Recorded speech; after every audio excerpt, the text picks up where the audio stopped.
Kumbaya, war machine. Kumbaya. Kumbaya, war machine. Kumbaya. Kumbaya, war machine. Kumbaya. Oh, war machine. Kumbaya. Hey everybody, it's Aunt Bibi. Sorry about the bad singing, but today is Monday, December 3rd, 2018. I'm Barb Hammer, and I'm doing yet another follow-up in my series of videos about the Women's March on the Pentagon. And actually, I've decided to call them the Pussycat March for the Pentagon. And that's because they are pretty much just another version of the establishment or Democratic Party front organization, the Women's March. And people have often mistaken the Women's March on the Pentagon. They've gotten it mixed up with the Women's March, the Pussycat March. And I used to explain to them that it was different. But I'm not doing that anymore because I've noticed there's some very serious problems with this organization. And they are just sort of controlled opposition. They're not really a serious challenge to the war machine at all. And I'd already had my misgivings about the group before I attended the Women's March on the Pentagon because I wasn't happy with the speakers list. There were a lot of controlled opposition figures speaking. But I decided to go anyway, and I saw for myself what was happening. And, you know, it was a good experience. I learned a lot. But since then, I've seen some serious problems that they don't like any criticism. So today, I'm having a block party. Yeah. Because I have gotten blocked yet again by somebody else with the Women's March on the Pentagon on Facebook. So I get this idea of the block party. I like the block party. So I get this idea from Abdul Hussein, who follows me on Twitter, and I follow him, and he will post these tweets about getting blocked by different figures on Twitter, and they're hilarious. So here's one where Abdul Hussein mentioned me, and so Abdul Hussein has here, block party, Robert authoritarian neoliberal crapbag Reich. And so he got blocked by Robert Reich, who was Bill Clinton's labor secretary. And so he says, ha ha ha, I think sharing Scott Creighton / Aunt Bibi's videos on Robert Reich did the trick. I didn't even say anything to him at all, laughing my fucking ass off. So anyway, I like the idea of the block party. So I'm having a block party today because I got blocked by Emily Fiala. See, blocked. Wait a minute, let me see here. Yeah, actually, yeah, she doesn't even show up here. I've been blocked. Yeah, that's funny. It's funny. Yeah, Emily Fiala. Yeah, there is no Emily Fiala in the list there. That means I've been blocked. Yeah. It's because I've been blocked. Anyway, my last video is actually on Emily Fiala, who runs the Twitter account for the Women's March on the Pentagon, or as I like to call it, the Pussycat March for the Pentagon. So here's the video I did on her. Media figure and anti-war group supports corporatist agenda. So Emma also seems to run the website And that was also confirmed to me today. I found something interesting. Oh yeah, okay. Let me show you because I can't show you your Facebook page anymore. So this is her Twitter account. That's Emma. And so, oh yeah, she calls herself a superhero. Wow. This woman has a big ego. Superhero. And she works for Mint Press News. She's an editorial assistant. And she works for Anti-Media too, apparently. And she interned with the Empire Files. So the last video I talked about some of the problems with her media connections. And she tightly controlled, they had a media workshop, and what was it, alternative media workshop before the Women's March. They held some workshops, and that was one, and there were only like 3 or 4 people allowed, and they were all people that she works with or is associated with. So the Women's March group is like a tight clique, a very small clique, and they are not tolerant of any alternative views. They didn't like my views pointing out the problem with their support for the migrant caravan. And because that is to push for comprehensive immigration reform, which would be open borders and virtually destroy the economy for ordinary people, for workers, both imported and domestic. Anyway, so that's why I keep getting, that was one thing I was getting blocked on. Anyway, she had posted a video on her Facebook page today, and I commented, and I was very critical. She was talking about different issues, and I think she talked about I forget now, actually. She was talking about the Senate vote, and I think the Senate vote and the migrant caravan. So I've criticized the group for their position celebrating the Senate vote on the war in Yemen. And let's see. Yeah. So this is the post. So she runs this March on the Pentagon, Women's March on the Pentagon Twitter account. And so the other day, they were celebrating good news, and they posted this screenshot of Ben Norton's tweet about the Senate vote. And I said, well, why are you celebrating that? That's not going to end the war. And, oh yeah. So I had posted 2 of my videos about the Women's March in the Pentagon, the problems with them.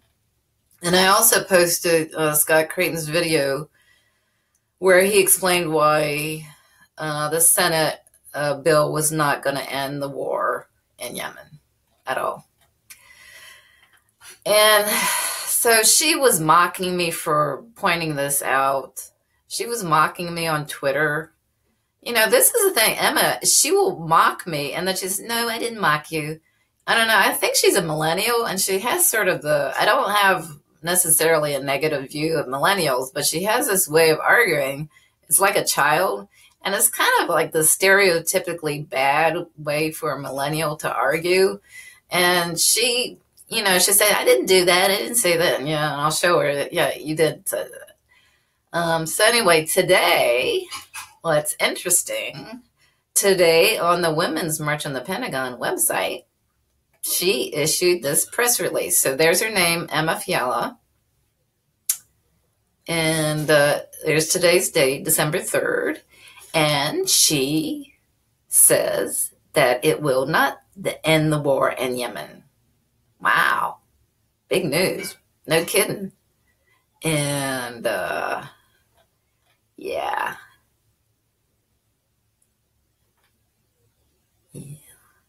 And let's see.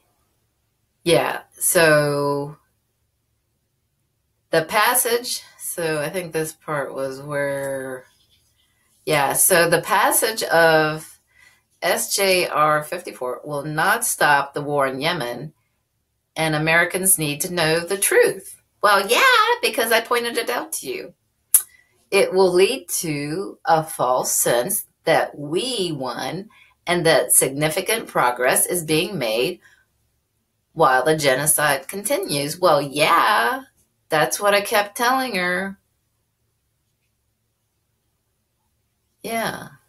So, what was going on about this? They can't handle criticism, but in the end, they have to admit I'm right. So that's interesting. Okay. Another interesting thing I found about their credibility sucks. They don't have any credibility.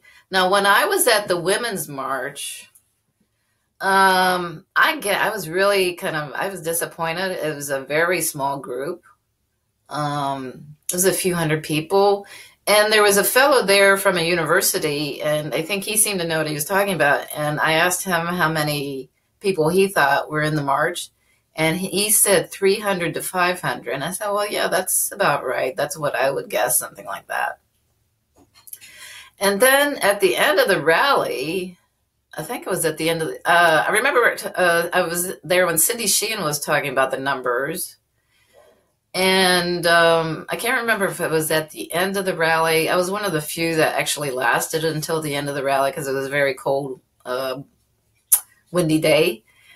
So I remember hearing Cindy Sheehan say either at the end of the rally or was the next day at the Act of Civil Assistance in Lafayette Park across from the White House. She claimed there were 1,500 people who attended. Who took part in the march. Yeah, the numbers dwindled very quickly at the rally because it was so cold and windy in the Pentagon parking lot.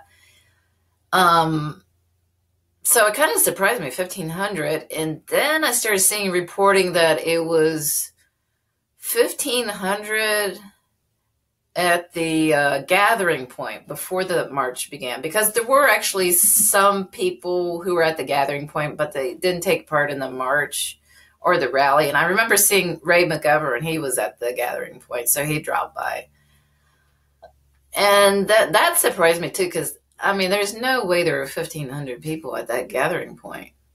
So I'm really starting to question their credibility. They keep inflating the numbers.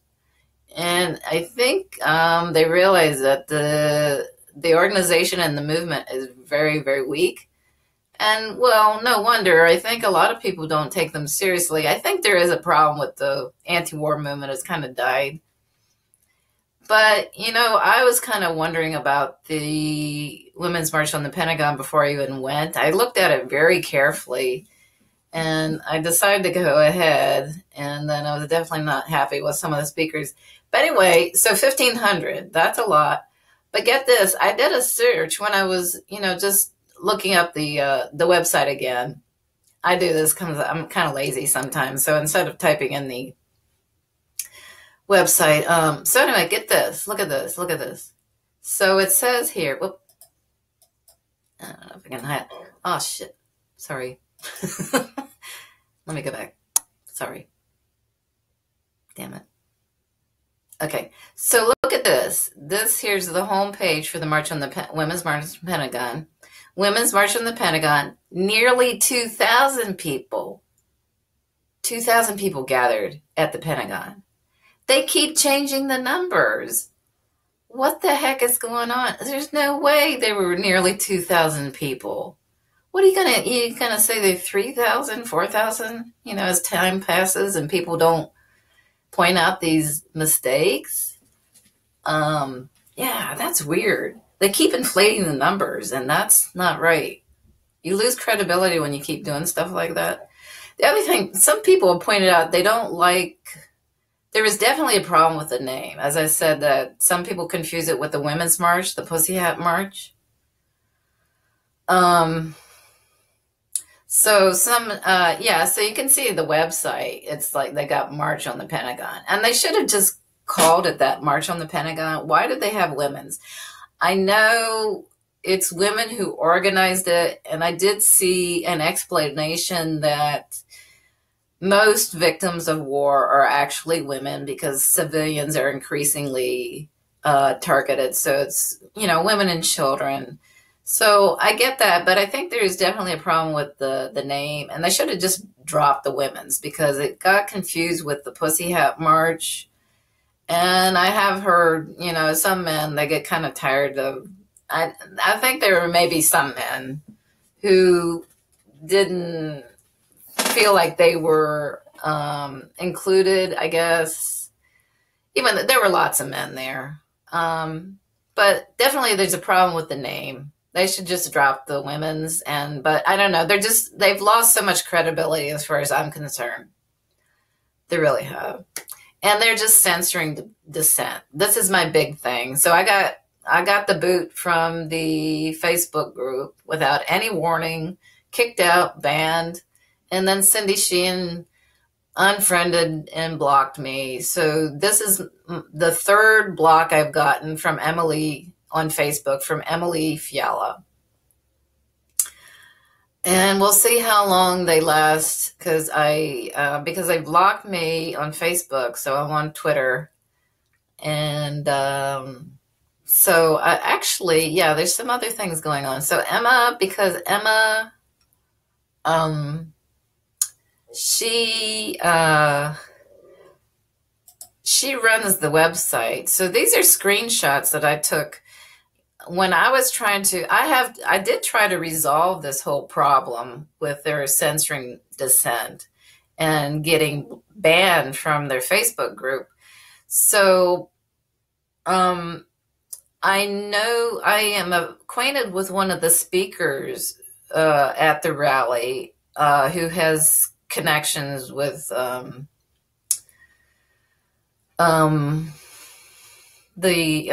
women who are running the organization. So this person tried to intervene and tried to get to the bottom of why I was banned, and apparently got nowhere. So it's not like I haven't tried to resolve this in a constructive way. And I also tried to contact them at this website. So this is a screenshot because things have changed. This is just from Thursday. So at that time, the contact email address was info@marchonpentagon.com. Wow. Yeah. Let me show you. So I tried to send an email to that address. And yeah, so this is the email I sent. And it's all very civil in tone, and I explained my position about the migrant caravan and open borders and the problem with that. And I tried to contact, so I mentioned this here. I tried to contact them. I sent a message, yeah. I actually sent a message. Wait, hang on. I sent them a message by direct message on Twitter, and I've tweeted at them about this, and I never heard anything back. So here's the, so that info@marchonpentagon.com was not a valid email address. So it got bounced back to me. And let's see. So, sorry, that's not it.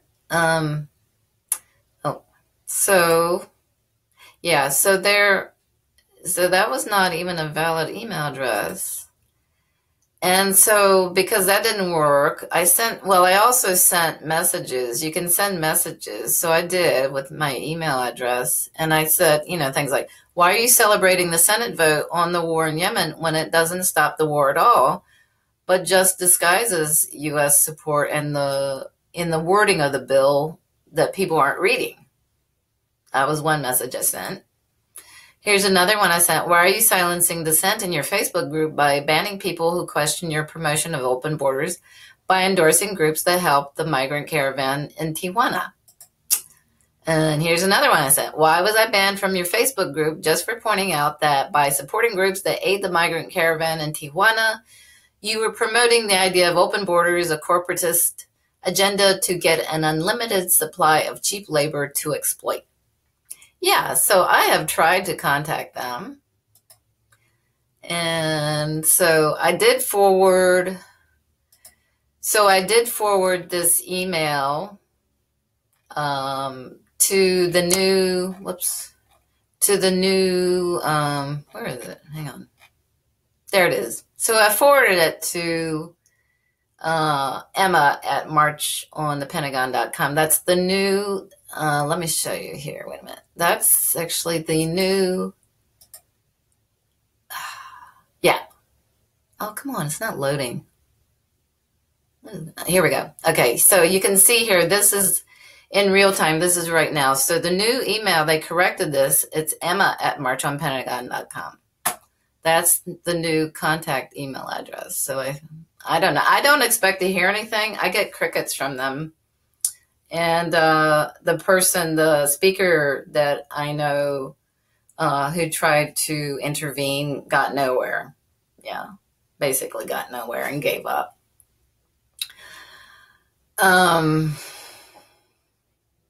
So I think that's it. That's it for now. I think. So I wasn't planning to do this video, but I thought it was interesting that Emma has blocked me now. That's 3 blocks on Facebook from the Women's March on the Pentagon, or the Pussycat March for the Pentagon, because they can't take criticism, and now they're backtracking on their position on that Senate vote. And I don't know. There's some very serious problems with this organization, and it's very closed. It's an echo chamber, and they can't tolerate any criticism. So I've got more to say. I haven't talked about the other 2 women who seem to run the organization. That's Bonnie Caracciolo and the bigwig Cindy Sheehan. So stay tuned. So this is just my block party. This is my block party. 3 blocks. I guess I'm out. Okay, that's all for now. So as they say, please like, share, and subscribe. Okay, thank you for listening. I'll talk to you again soon. Bye.